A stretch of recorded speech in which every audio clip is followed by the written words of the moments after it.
नमस्ते दोस्तों, क्या आपको कहानी सुनना पसंद है? अगर हाँ, तो मैं आपको पंचतंत्र की कहानियाँ सुनाऊंगा। क्या आप सुनना पसंद करेंगे? मैं आज आपको चूहा बना बाघ कहानी सुनाता हूँ। एक घने जंगल में अद्भुत शांति और सुंदरता थी। इस जंगल में बड़े बड़े वृक्षों के बीच एक महर्षि ने अपना आश्रम बनाया हुआ था। इस आश्रम के चारों ओर विभिन्न प्रकार के पशु पक्षी निडर होकर घूमते थे। आश्रम के आसपास एक छोटा सा चूहा भी अपना समय बिताता था। वह वहां इधर उधर घूमता और भोजन की तलाश में लगा रहता। एक दिन उस आश्रम में एक कौआ आया। उसने चूहे को देखा और उसे पकड़ने का प्रयास करने लगा।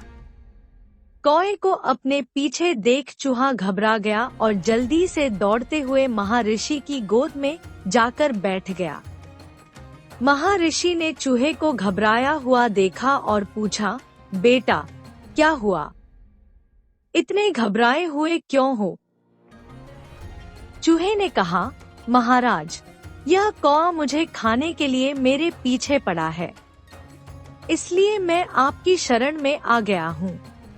महर्षि ने सोचा कि क्यों न इस चूहे को ऐसा बना दिया जाए जिससे कौआ उसका कुछ न बिगाड़ सके। फिर अपने तप के बल से ऋषि ने उस चूहे को कौआ बना दिया। अब चूहा रूपी कौआ निर्भीक होकर इधर उधर उड़ने लगा। परंतु कुछ समय बाद जब वह एक जगह आराम कर रहा था, तब एक कुत्ता उसे देख लिया और उसे अपना शिकार बनाने के लिए उसके पीछे दौड़ा। डर के मारे चूहा पुनः ऋषि के पास भागता हुआ पहुंचा और उनकी गोद में जा बैठा। महर्षि ने फिर पूछा, अब क्या हुआ? तब चूहे ने जवाब दिया, महाराज, अब एक कुत्ता मेरे पीछे पड़ा है और मुझे खाने की कोशिश कर रहा है। यह सुनकर महर्षि ने सोचा कि क्यों न इस चूहे को कुत्ता बना दिया जाए। उन्होंने अपने तपोबल से चूहे को कुत्ते में बदल दिया। अब चूहा कुत्ते के रूप में निर्भीक होकर जंगल में घूमने लगा। कुछ समय बाद जंगल में एक बाघ आया। उसने उस कुत्ते को देखा और उसे अपना शिकार बनाने के लिए उसके पीछे दौड़ पड़ा। कुत्ता अपनी जान बचाने के लिए भागता हुआ फिर से महर्षि के पास पहुंचा। महर्षि ने उसे घबराए हुए देखा और पूछा, अब क्या हुआ? कुत्ते ने कहा, गुरुदेव, इस बार एक बाघ मेरे पीछे पड़ा है और मुझे खाना चाहता है। यह सुनकर महर्षि ने सोचा कि क्यों न इस चूहे को बाघ बना दिया जाए ताकि उसे किसी से डर न लगे। अपने तपोबल का प्रयोग कर ऋषि ने उस चूहे को बाघ में बदल दिया। अब वह बाघ निडर होकर जंगल में घूमने लगा। उसके सामने अब कोई शत्रु नहीं था और उसे अपनी शक्ति पर अभिमान होने लगा। समय बीतता गया।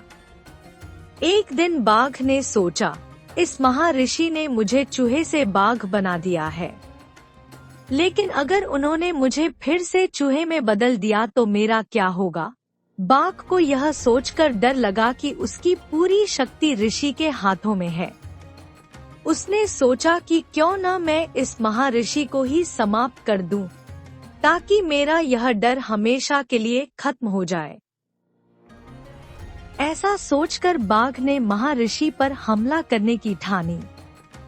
लेकिन महर्षि को उसका यह विचार पहले ही समझ में आ गया। उन्होंने बिना कोई समय गंवाए बाघ को फिर से चूहे में बदल दिया। अब चूहा अपने असली रूप में आ गया और उसे अपनी गलती का एहसास हुआ। उसकी शक्ति, साहस और अभिमान सब समाप्त हो गए और वह फिर से वही छोटा, निरीह चूहा बनकर रह गया। मित्रों, हम आपसे एक निवेदन करना चाहते हैं। आप सभी ने बहुत रुचि और प्रेमपूर्वक हमारा यह वीडियो देखा है। इसके लिए हम आपके आभारी हैं कि आपने हमें इस लायक समझा। लेकिन हमने यह भी देखा है कि आप लोग वीडियो तो देखते हैं, पर हमारी चैनल को सब्सक्राइब नहीं करते। इसलिए हम आपसे विनम्र अनुरोध करते हैं कि यदि आपको यह वीडियो पसंद आ रहा है, तो कृपया अभी और इसी समय हमारी चैनल को सब्सक्राइब करें। आपके सहयोग के लिए धन्यवाद।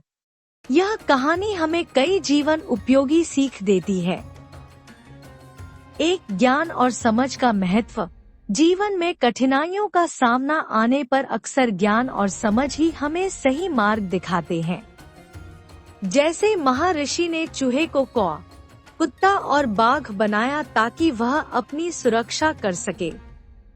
इसी तरह हमें भी कठिन परिस्थितियों में अपने ज्ञान और समझ का सहारा लेना चाहिए।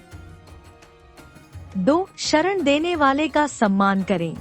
जो व्यक्ति हमारे कठिन समय में मदद करता है या हमें शरण देता है, उसका सम्मान और आभार व्यक्त करना चाहिए।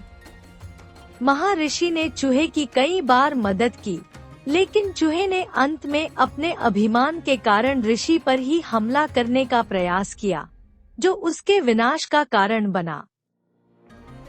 3, अभिमान का नाश होता है। जीवन में शक्ति या ऊंचाई प्राप्त करने के बाद अगर हम अभिमानी हो जाते हैं, तो यह हमारे विनाश का कारण बन सकता है। जैसे चूहे को बाघ बनने के बाद अभिमान हो गया और उसने ऋषि पर हमला करने का सोचा, परंतु अंत में वह फिर से चूहा बन गया। 4, संतोष और कृतज्ञता। संतोष और कृतज्ञता का भाव जीवन में हमें स्थिरता और सुख प्रदान करता है। यदि चूहा ऋषि के प्रति कृतज्ञ रहता और संतोषपूर्वक जीवन बिताता, तो उसे अपनी वास्तविकता में वापस नहीं लौटना पड़ता। 5, प्राकृतिक स्वरूप और सीमाओं को स्वीकारें। हर व्यक्ति की अपनी सीमाएं होती हैं, जिनका सम्मान करना जरूरी है। अपनी मूल प्रकृति को समझकर जीवन जीने में ही सच्चा संतोष है। चूहा अपने स्वाभाविक स्वरूप में खुश नहीं था और उसकी इच्छा का परिणाम विनाशकारी साबित हुआ। इन सभी सीखों से यह स्पष्ट होता है कि कठिनाइयों में ज्ञान का सहारा, आभार का भाव और संतोष ही सही मार्गदर्शक होते हैं। तो बताइए, आपको हमारी कहानी कैसी लगी? अगर अच्छी लगी हो तो हमारी चैनल को लाइक और सब्सक्राइब अवश्य करें। अपने मित्रों के साथ इसे जरूर शेयर करें ताकि वे भी कहानियों का आनंद ले सकें। आपने हमें अपना कीमती समय दिया, इसके लिए मैं आपका बहुत बहुत आभारी हूँ। अगली बार फिर मिलते हैं एक नई कहानी के साथ। तब तक जय हिंद, जय भारत।